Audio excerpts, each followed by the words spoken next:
Faleminderit nën kryetar. Fillimisht kisha lutë me muaj qetësinë në sallë. Çështja të cilën dua ta ngres kryeministër ka të bëjë me një shqetësim që ish dasht të jetë breng e çdo shqiptari në këtë vend, e cila ka të bëjë me shkeljen e të drejtave të njeriut në dhomat specializuara në Hag, ndaj Hashim Thaqit, Kadri Veselit, Jakub Krasniqit e Recep Selimit, si dhe kjo është bazuar në deklarimet e fundit që i morëm nga Maksim Privo, i cili është ministri i punëve të jashtme të Belgjikës e njëkohësisht edhe zavendës kryeministër i këtij shteti, i cili në një deklarat tha se kemi mungesë informacioni sa i përket këtij procesi. Pyetja ime e parë është se a i keni informuar si qeveri partnerët ndërkombëtar lidhur me këto shqetësime që i kemi secili nga ne, dhe pyetja e dytë është se pse ka mungesë të koordinimit dhe informimit në këtë nivel. Fjala për kryeministrin Kurti. Regjia fjalën. Qeveria e Republikës Kosovës e trajton me seriozitet plot çdo shqetësim që lidhet me respektimin e drejtave të njerëzit, përfshirë edhe dhomat e specializuara të Kosovës. Në këtë drejtim, komunikimi institucional me partnerët ndërkombëtar është i vazhdueshëm dhe i strukturuar, duke u zhvilluar në mënyrë të përgjegjshme dhe në përputhje me natyrën e ndjeshme të proceseve gjyqësore. Po ashtu nuk kemi hezituar të ngrejmë zërin kundër vendimeve të padrejta ndaj krerëve të UÇK-s, siç ishin për shembull mos lejimi i ish presidentit Thaqi për të marrë pjesë në varrimin e babait të tij, si dhe pranimi i dokumenteve zyrtare të shtetit gjenocidal të Serbisë si prova në procesin gjyqësor atje. Sa i përket pretendimeve për mungesë informacioni apo koordinimi, është rëndësishme të potencohet se vetë arkitektura juridike e dhomave të specializuara e themeluar në bazë të marrëveshjeve ndërkombëtare dhe legjislacionit të brendshëm garanton pavarësinë e plotë të saj nga ekzekutivi. Kjo nënkupton që qeveria nuk ndërhyn procedura gjyqësore dhe as nuk ka qasje të drejt për drejt në informacionet operative të proceseve në zhvillim. Megjithë këtë, kjo nuk përjashton përgjegjësinë tonë për të ngritur çështjet karakterit parimor dhe për të kërkuar standarde të larta të transparencës dhe të respektimit të drejtave themelore. Në këtë kuadër, në komunikimin zyrtar drejtuar zonjës Ekaterina Trendafilova, unë kam theksuar se nga perspektiva institucionale e sigurisë së Republikës Kosovës nuk ekzistojnë rrethona që do të pengonin qëndrimin e të akuzuarve në territorin e vendit tonë gjatë zhvillimit të procedurave, duke garantuar kapacitetin e plot të institucioneve për të siguruar mbarvajtjen dhe integritetin e procesit. Kjo paraqet një vlerësim zyrtar se kushtet e sigurisë janë të mjaftueshme dhe në përputhje me standardet përkatëse. Për sa i përket veprimeve konkrete, qeveria mbetet e përkushtuar që në përputhje me kompetencat e saj kushtetuese dhe ligjore, së pari të ngrej në mënyrë të vazhdueshme çështjen e respektimit drejtave të njerëzit në komunikimet me partnerët ndërkombëtar, së dyti të mbështesë çdo iniciativë që rrit transparencën dhe standardet procedurale në këto procese, dhe së treti të siguroj që çdo shqetësim i ngritur të trajtohet në kuadër të mekanizmave institucional përkatës. Ne kemi ngritur zërin dhe do të vazhdojmë të insistojmë që çdo proces të zhvillohet në përputhje të plotë me standardet ndërkombëtare për një gjykim të drejtë, transparent dhe të panshëm. Mirë, pyetje plotësuese nga deputetja Mosleo Shoshi, nëse dëshiron. Po, patjetër. Duket që po. Patjetër. Regjia fjalën. Faleminderit shumë. Sidoqoftë, më intereson me ditë se cilat janë standardet e larta të transparencës që veç e përmendet, sepse nuk është e qartë. Pikës dyte, këto nuk janë pretendime, kryeministri, janë deklarime që i ka dhënë zëvendës ministri i shtetit belg, i cili ka thënë që nuk kemi informata në këtë proces. Dhe pikës trete, nuk mjaftojnë kryeministri reagimet vetëm me Facebook, me rrjetet sociale për çështje kaq të rëndësishme për historinë tonë. Dhe sfundmi, a mundesh me listu disa veprime konkrete që i keni marrë deri më sot si kryeministër i këtij vendi në respektimin e të drejtave të njerëzit e konkretisht të çlirimtarëve tonë.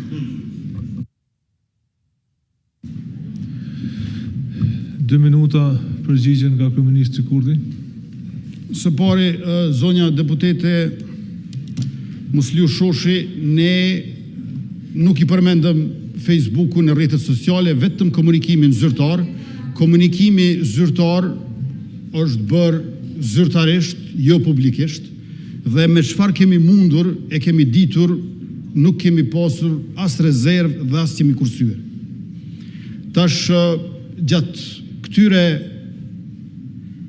5 viteve e gjysmë, gjithsej janë ndarë nga Republika e Kosovës mbi 37 milion euro për mbrojtjen e të akuzuarve padrejtësisht në Hag.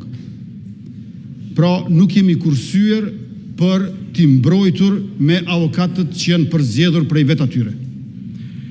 Një vështirësi që e ka pasur qeveria e Republikës Kosovës është që të akuzuarit padrejtësisht në Hag, luftarët e UÇK-s, nuk i kanë pasur edhe avokatët mbrojtësit e njëjtë. Ato kanë qenë ekipe të ndryshme të ndara, që paraqet vështirësi për vetë qeverinë e Republikës së Kosovës.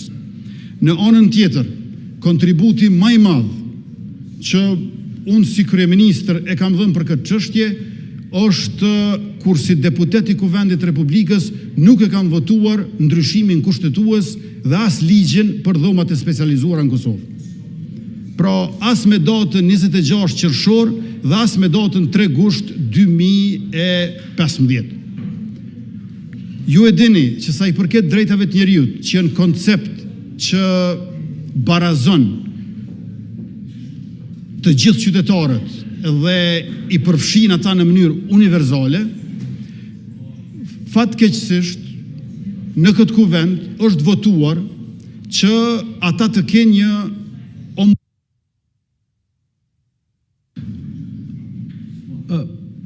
Mirë, regjia e lutem ta përmendon fjalën me që dhe zoti Hoti e përfundoi më herët, e hapën precedonin.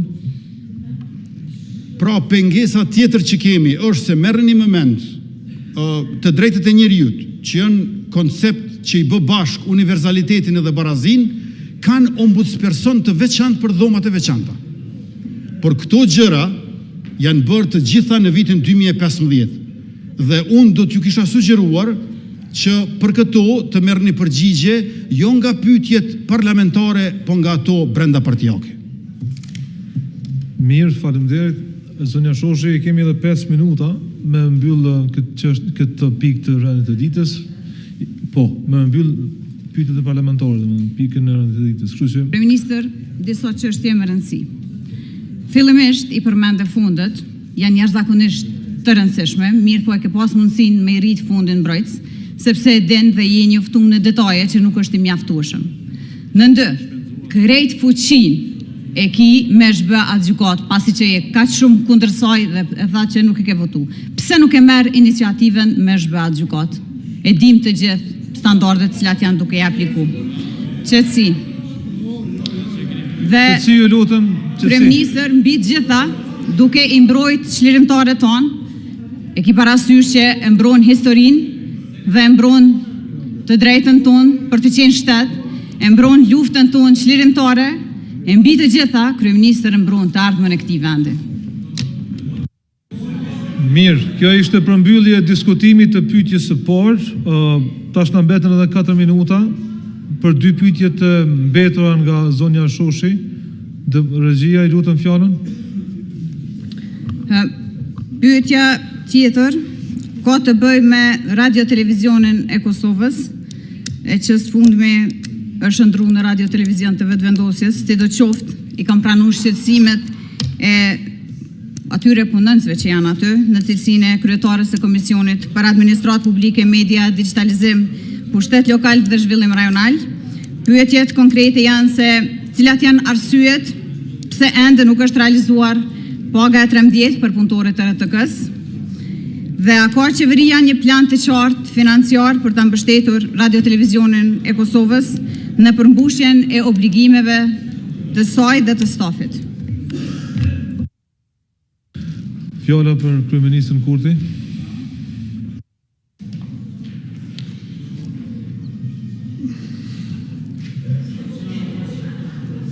Ju faleminderit për pyetjen tuaj, deputetja Musliu Shoshi. E kisha një hamendësim fillimisht sepse përbes nuk ishte pyetje, meqense se në fillim të pyetjes ju konstatuat. Cili është kuptimi që të bëni pyetje nëse në fillim Radio-Televizionin e Kosovës e quani Radio-Televizion vetëvendosjes? Nuk ka pyetje më aty. Me këso konstatimi kapital, kardinal, s'ka mundësi më për pyetje. Sidoqoftë, unë kam mirësin që t'ju përgjigjem duke qenë se kam lexuar pyetjen e juaj paraprakisht. Vendimi numër 02, thyper 07 i Qeverisë së Republikës Kosovës mbështetet në nenin 32 të ligjit numër 10 thyper L-001 mbi ndarjet buxhetore për buxhetin e Republikës Kosovës për vitin 2026, i cili jep kompetencë qeverisë që në përputhje me planifikimet buxhetore të ndaj mjete për pagën e 13 për zyrtarët që kanë qenë të angazhuar së paku 12 muaj dhe që plotësojnë kushtet dhe kriteret e përsaktuara në vendim. Në këtë kuptim, ligji përsakton bazën, ndërsa vendimi i qeverisë konkretizon kriteret e përfitimit. Vendimi përsakton në mënyrë të qartë se përfitues janë të gjithë të punësuarit që janë pjesë e listës pagave të muajit mars 2026 në kuadër të organizatave buxhetore. E tash, Radio-Televizioni i Kosovës është institucion publik i pavarur, i cili ushtron veprimtarinë e vet në mënyrë të pavarur dhe rregullon organizimin e brendshëm përfshirë çështjet financiare dhe të personelit përmes akteve të veta. Edhe pse financimi i RTK-s sigurohet përmes kuvendit, i cili mbron autonominë institucionale dhe garanton realizimin e misionit të shërbimit publik, kjo nuk nënkupton përfshirje në listën e pagave të administratës shtetërore. Autonomia institucionale e RTK-s reflektohet edhe në faktin se çështjet që lidhen me kompenzimet dhe shpërblimet e punonjësve rregullohen me rregulloret brendshme të RTK-s në të cilat qeveria sërish nuk ndërhyn. Duke qenë se Radio-Televizioni i Kosovës është institucion i pavarur dhe pagat e punonjësve të tij nuk ekzekutohen përmes listës së pagave të organizatave buxhetore, punonjësit e këtij institucioni nuk përfshihen në listën e përfituesve të përsaktuar me vendimin për pagën e 13, i cili referohet vetëm atyre që janë pjesë e këtij sistemi të pagesave. Faleminderit kryeministër. Deputete, ju njoftoj që e keni edhe një pyetje tjetër, ose shfrytëzojeni mundësinë me adresu pyetjen tjetër ose pyetjen plotësuese për këtë pyetje. Vendas vet, por jo të dyjat. Në fakt, kjo është shkelje e të drejtave, se unë i kam 3 pyetje dhe ishtë dashtë me pas kohën e plot për 3 pyetjet. Si të qoftë, pra i kam 1 koment dhe 1 pyetje. Kryeministër, veç për informimin tuaj, të gjitha ta gazetar në Radio-Televizionin e Kosovës, që nuk i ju janë bind urdhrave televizjes vetëvendosje, i kete larguar nga puna. Pyetja ime e dytë ka të bëjë me një çështje që ka mundësi sot nuk ju duket shumë e rëndësishme, mirë po me leja që ta rikujtoj. Gjatë kohës sa ishe në opozit, ju keni pasur një diskurs shumë të theksuar ndaj çështjes qame, duke akuzuar shtetin grek për padrejtësitë historike dhe duke kërkuar trajtim institucional të çështjes të cilën ju e keni quajtur si gjenocid ndaj shqiptarëve të qamërisë. Ky qëndrim ka qenë edhe pjesë e narrativës suaj politike dhe mobilizuese. Megjithatë, pas marrjes në detyrë të kryeministrit, është vërtetur një ndryshim i dukshëm për këtë çështje. Nuk po i shkel të drejtat e deputetëve deputete, lexoj rregullorën, 60 minuta janë të rezervuara për pyetjet parlamentare dhe në momentin që mbyllen 60 minuta, unë kaloj në pikën tjetër. Kryeministër Urna.